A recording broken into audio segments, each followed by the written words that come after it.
Marg'ilon shahar Kallaxo'rda mana shu domda orqasi bog'chasaro. Metdan shunday yursa katta yo'lga chiqamiz. Mana shu domda 4 qavatli domda 3-qavatida 2 xona skvozli 6 metrli verandasi bilan sotuvga qo'yganmiz. Ashta 100 metr yursa, o'ra 2 pitay turibdi. Ichkarini bitta ko'ramiz. Narxi $24.500 ga baraka qilib boramiz. Kvartiramiz 2 ta eshik qo'yilgan, tashqariga ichki eshiklar MDF. Kirishimizda ro'para bitta kladovka bor. Chap qo'lda mana spalni. Tashqi romlar akfasini yaxshidan olib berishgan. O'ng qo'lda mana sanuzul. Bu hojatxona. Bu gazxonani balkonga olib chiqib berishgan. Xullas baddelsiz xona bo'lib turibdi.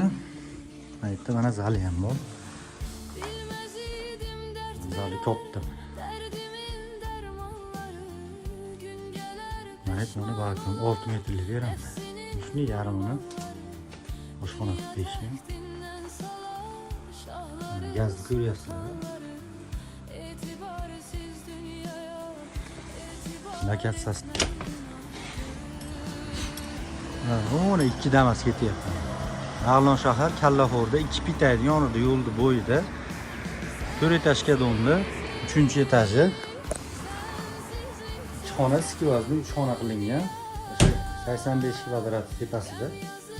Siz yashashga tayyor turib, past raqamli barakaga, me'mor telefon qilib baraka qilaverasizlar. $24.500 ga sizlarga baraka qilaveramiz. Kvartiramizni xullas o'zini podvali bor ekan. Egalari balki chiroyli qilib mini chevaxona qilib olishibdi. O'zlari foydalanishyapti. Podvalda ham 2 ta joy bor ekan. Menimcha bo'yi 1.70-1.80 bo'lsa kerak, ko'rib turibsizlar. Ular kvartirani olganlarga mana shu podvaldan bemalol foydalanaveradi. Qo'shnilar bilan murosa qilib. Oshxomiy Baraka Villas Group islomiy moliya asosi ustiga qurilgan.